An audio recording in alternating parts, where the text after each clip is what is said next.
அன்புக்குரியவர்களே, நம்முடைய மனதில் அடிக்கடி எழும் ஒரு கேள்வி உண்டு. நாளைக்கு என்ன ஆகுமோ, நாளைக்கு என்ன நடக்குமோ? இந்த ஒரு கேள்வி நம்முடைய எல்லா கனவுகளையும் சிதறடித்து விடும், முறியடித்து விடுகிறது. நாளைய தினத்தை குறித்த பயத்தில் இன்றைய தினத்தில் வாழும் பொழுது பயம் வெற்றி பெறுகிறது, நம்பிக்கை முறியடிக்கப்படுகிறது. எதிர்காலம் என்பது பயப்பட வேண்டிய ஒன்று அல்ல, மாறாக கடவுளின் அருளால் என்ஜாய் பண்ண வேண்டிய, மகிழ்ந்திருக்க வேண்டிய ஒன்று. இன்று நீங்கள் எடுக்கும் ஒரு துணிச்சலான முடிவு நாளைய நம்பிக்கையான எதிர்காலமாக மாறும். பயம் என்பது நிழல் மாதிரி, நாம் ஓடினால் அது நம்மை பின்தொடரும். பயத்தை விடுத்து நம்பிக்கையோடு எதிர்காலத்தை அணுகுவோம்.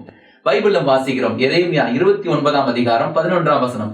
ஏனெனில் உங்களுக்காக நான் வகுத்திருக்கும் திட்டங்கள் எனக்கு தெரியும் அன்றோ, அவை வளமான எதிர்காலத்தையும் நம்பிக்கையும் உங்களுக்கு அளிப்பதற்கான நல்வாழ்வின் திட்டங்கள் அன்றி கேடு விளைவிப்பதற்கான திட்டங்கள் அல்ல என்கிறார் ஆண்டவர். எங்கள் அன்பு ஆண்டவரே, நல்வாழ்வின் திட்டங்களை என்னுடைய எதிர்காலத்தை நீர் வைத்திருக்கிறீர் என்ற நம்பிக்கையில் வாழ, லைஃபை என்ஜாய் பண்ண உங்களுடைய அருளை தாங்க, ஆசீர்வதிங்க. எல்லாம் வல்ல இறைவன் தந்தை மகன் தூய ஆவியார் உங்களை நிறைவாக ஆசீர்வதிப்பாராக. ஆமென். God bless you.